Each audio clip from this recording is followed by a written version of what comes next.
사도신경하심으로 우리의 신앙을 고백하겠습니다. 전능하사 천지를 만드신 하나님 아버지를 내가 믿사오며 그 외아들 우리 주 예수 그리스도를 믿사오니 이는 성녀로 잉태하사 동정녀 마리아에게 나시고 본디오 빌라도에게 고난을 받으사 십자가에 못 박혀 죽으시고 장사한 지 사흘 만에 죽은 자 가운데서 다시 살아나시며 하늘에 오르사 전능하신 하나님 우편에 앉아 계시다가 저리로서 산 자와 죽은 자를 심판하러 오시리라.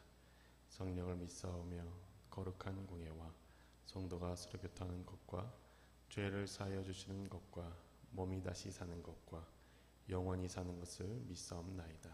아멘. 찬송가 435장입니다. 435장 나의 영원하신 기업.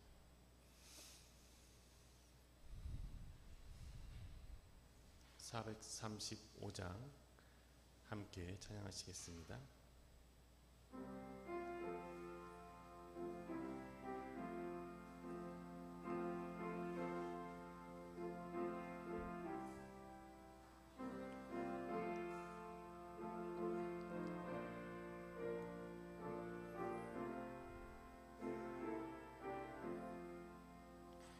나의 영원하신 기여 생명보다 귀하다. 나의 갈 길 다가도록 나와 동행하소서. 주께로 가까이 주께로 가오니 나의 갈 길 다가도록 나와 동행하소서. 세상 부귀한이람과 모든 명예 버리고 험한 길을 가는 동안 나와 동행하소서. 주께로 가까이 주께로 가오니 나의 갈 길 나가도록 나와 동행하소서. 어두운 골짝 지나가며 험한 바다 건너서 전국 문에 이르도록 나와 동행하소서. 주께로 가까이 주께로 가오니 나의 갈 길 다가도록 나와 동행하소서.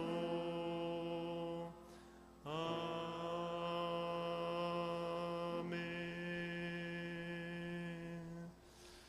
오늘에게 주신 하나님의 말씀은 잠언 27장입니다. 잠언 27장 14절에서 27절의 말씀입니다. 잠언 27장 14절에서 27절의 말씀을 저와 여러분 한 절씩 교독하도록 하겠습니다. 이른 아침에 큰 소리로 자기 이웃을 축복하면 도리어 저주같이 여기게 되리라.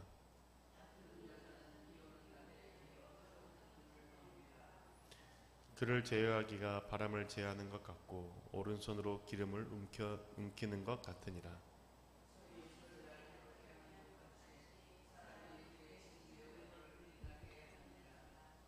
무화과 나무를 지키는 자는 그 과실을 먹고 자기 주인에게 시중 드는 자는 영화를 얻느니라.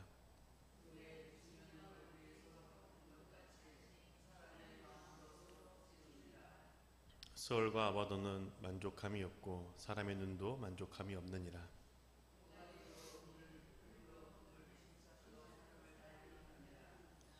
미련한 자를 곡물과 함께 절구에 놓고 공의로 찌울지라도 그의 미련은 벗겨지지 아니하느니라.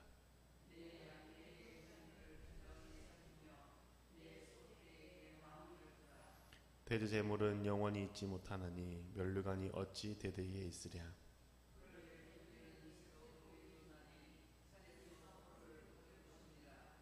어린 양의 털은 내 옷이 되며 염소는 밭을 사는 값이 되며 염소의 젖은 넉넉하여 너와 내 집의 음식이 되며 내 여종의 먹을 것이 되느니라. 아멘. 기도의 자리에 나오신 성도님의 삶 가운데 하나님의 은혜가 가득하시길 주님으로 축복합니다.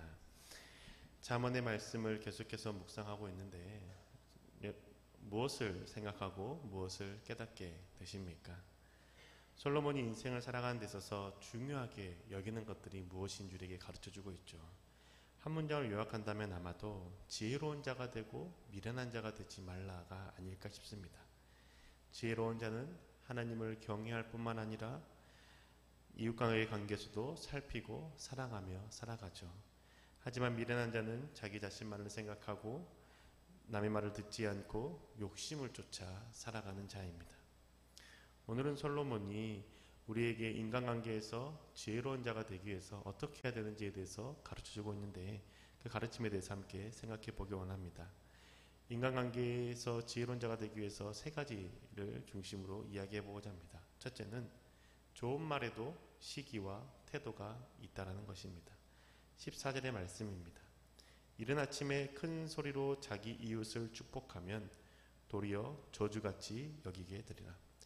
이른 아침에 큰 소리로 축복하면 그 축복도 도리어 저주처럼 여겨진다고 가르쳐주는 것이죠.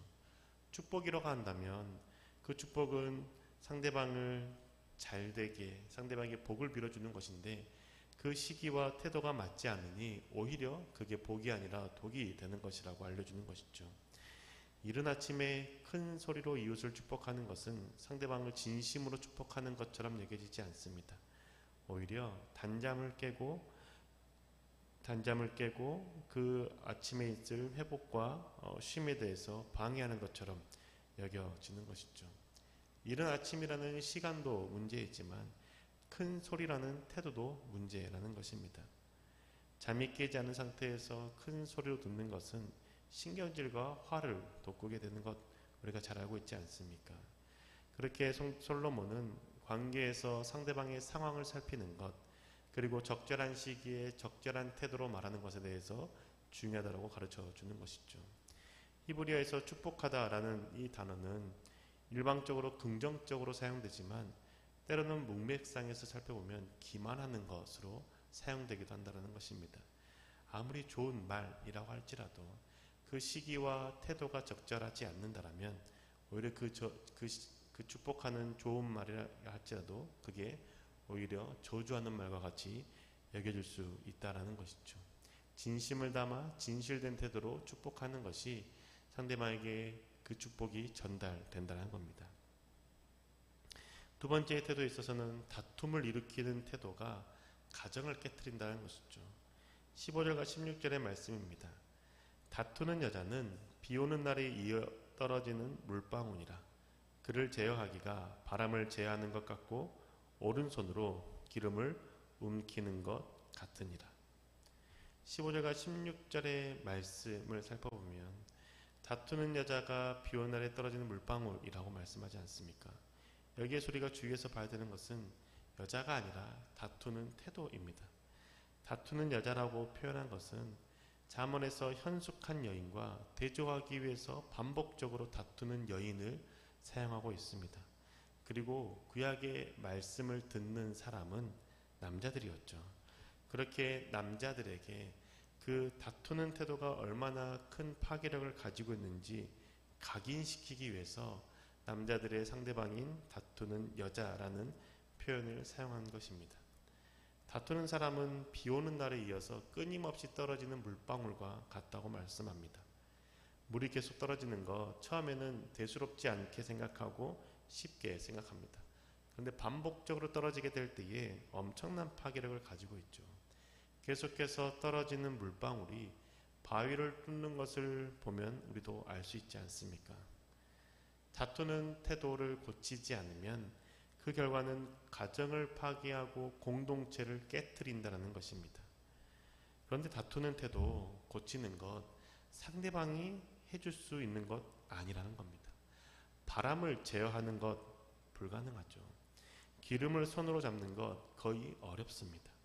그렇게 다투는 태도는 상대방이 어떻게 해줄 수 있는 것이 아니라 스스로 고칠 수밖에 없다는 것이죠. 그러려면 내가 다투는 태도가 있다는 것을 알고 인지해야 되는 것이죠. 그런데 많은 사람들이 자신에게 다투는 태도가 있다는 것을 인지하지 못합니다. 누군가에게 내가 상대방이 나에게 왜 그렇게 짜증을 많이 내? 라는 소리를 듣는다거나 왜 이렇게 자주 화를 내? 라는 소리를 듣는다면 지금 나는 다투는 자의 태도를 살아가고 있다는 것이죠. 그런데 이 말을 들어도 다투기를 좋아하는 사람, 다투는 사람은 내가 화를 내는 게 아니고 내가 짜증을 내는 게 아니다라고 주장합니다. 그렇게 상대방의 그 말도 들리지 않게 되고 나의 다투는 태도, 나의 짜증과 화내는 태도를 고칠 수가 없는 것이죠. 스스로 짜증을 내지 않는다고 생각하고 스스로 다투지 않는다라고 생각하기 때문입니다. 그런데 다투는 자의 태도가 얼마나 파괴적인지를 알아야만 스스로가 그 다투는 태도를 고칠 수 있는 것이죠. 상대방을 통해서는 어렵다라는 것을 솔로몬은 알려주고 있는 겁니다. 그런데 그 태도를 고치기 위해서 정말 필요한 것이 무엇인지 세 번째에 대해서 말해주고 있는 것이죠. 정말 필요한 것은 마음을 다스리는 것입니다. 19절과 20절의 말씀입니다. 물에 비치면 얼굴이 서로 같은 것 같이 살의 마음도 서로 비치느니라. 스올과 아바도는 만족함이 없고 사람의 눈도 만족함이 없느니라. 물이 얼굴에 비치면 나의 얼굴이 보이죠. 그런 것처럼 상대방에게 나의 마음도 비친다는 겁니다. 사람들은 태도로 마음을 숨길 수 있다고 생각합니다. 하지만 태도와 말투에 마음은 비춰질 수밖에 없습니다. 아무리 처세술이 좋다고 해도 계속해서 그 마음까지 숨기는 것은 불가능한 것이죠. 그만큼 마음은 숨길 수가 없습니다. 그렇게 마음을 다스리는 것 제일 중요합니다. 나의 마음에 미움과 악한 마음이 있다는 것, 그것을 버리는 것이 중요하다는 것이죠. 욕심을 버리지 못하고 그 만족하는 마음을 버리지 못하면 우리는 계속해서 악한 자의 태도로 삶을 살아가게 되는 것이죠. 그게 20절에 말씀해 주고 있지 않습니까? 스올과 아바도는 만족함이 없고 사람의 눈도 만족함이 없느니라.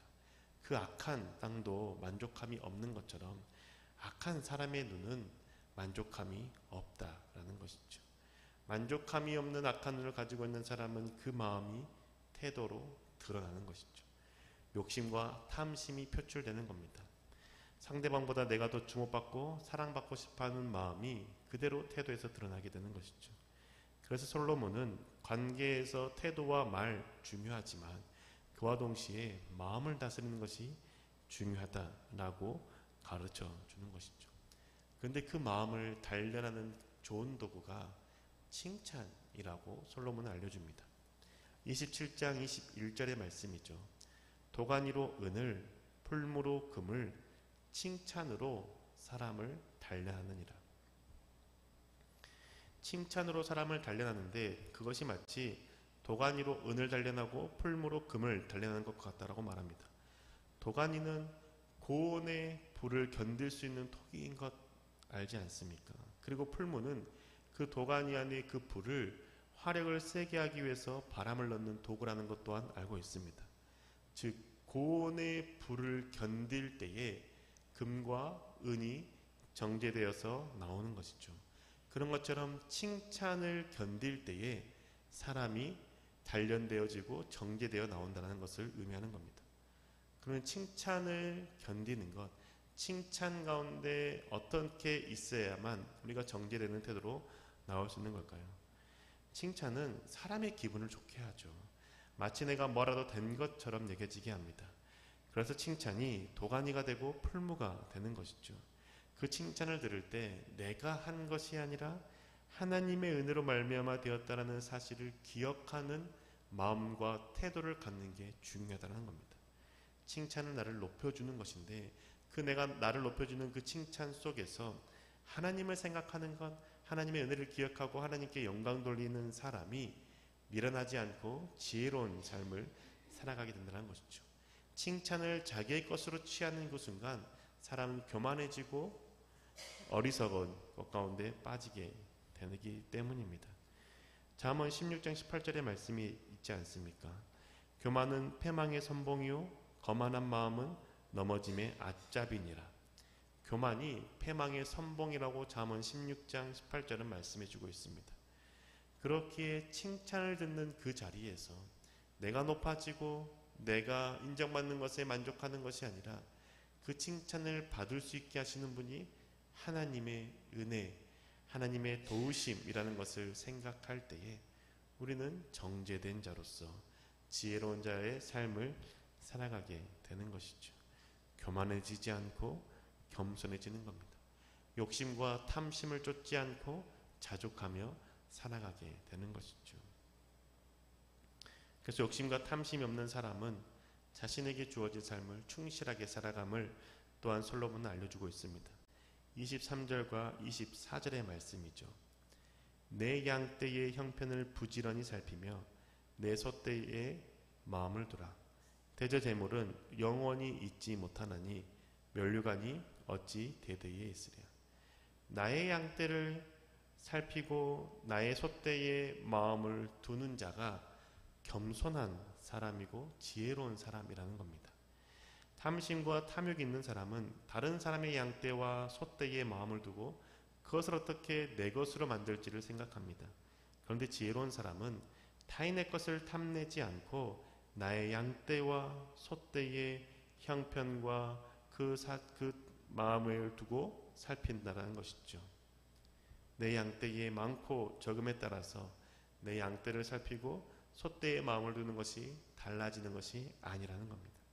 적은 양떼와 소떼임에도 불구하고 내 양과 소의 마음을 두고 형편을 부지런히 살피는 것이죠.